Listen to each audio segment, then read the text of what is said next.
नमस्कार, मी पंजाब नगर जिल्ह्यात बऱ्याच ठिकाणी आज पावसाला सुरुवात झालेली दिसत. मात्र 1, 2, 3 ला मग संपूर्ण भागामध्ये तुमच्या नगर जिल्हा, धाराशिव जिल्हा, बीड जिल्हा, लातूर जिल्हा या भागात पाऊस पडलेला दिसत. पुणे या 4 जिल्ह्यातल्या या शेतकऱ्यांनी अंदाज दिला.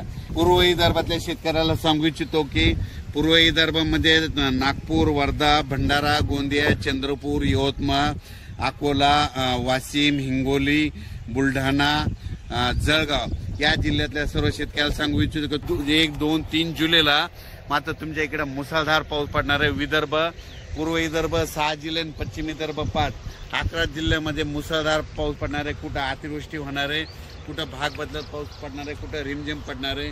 पण सांगायचं झालं तर यवतमाळ जिल्ह्यामध्ये खूप जोरात पाऊस पडणार आहे.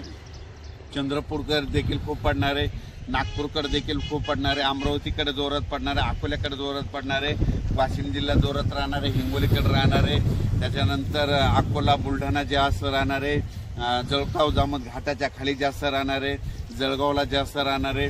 तिकडे पाऊस पडत असल्यामुळे त्याच्यामुळे जालन्याला देखील पाऊस पडणार आहे, संभाजीनगरला देखील पडणार आहे. म्हणजे सांगायचं झालं तर पूर्व आणि पश्चिम विदर्भ 11 जिल्ह्यामध्ये चांगला पाऊस पडणार आहे.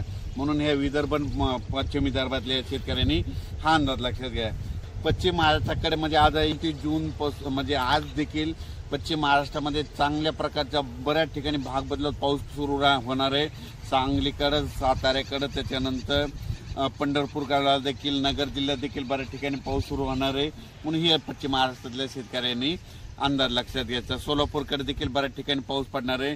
त्याच्यानंतर कोकणपट्टी आणि घाटमाथ्यावरल्या भागातल्या सर्व जनतेला आणि शेतकऱ्याला सांगू इच्छितो की कोकणपट्टी घाटमाथ्यावरला पाऊस मात्र कायम चालूच राहणार आहे, ते काय बंद होणार नाही. म्हणून हे त्यांनी लक्षात घ्यायचं. त्याच्यानंतर आता उत्तर महाराष्ट्राकडे वळू.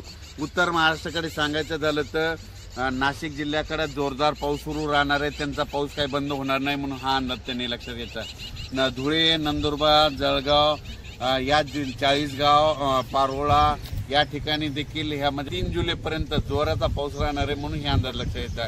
गुजरात, मध्य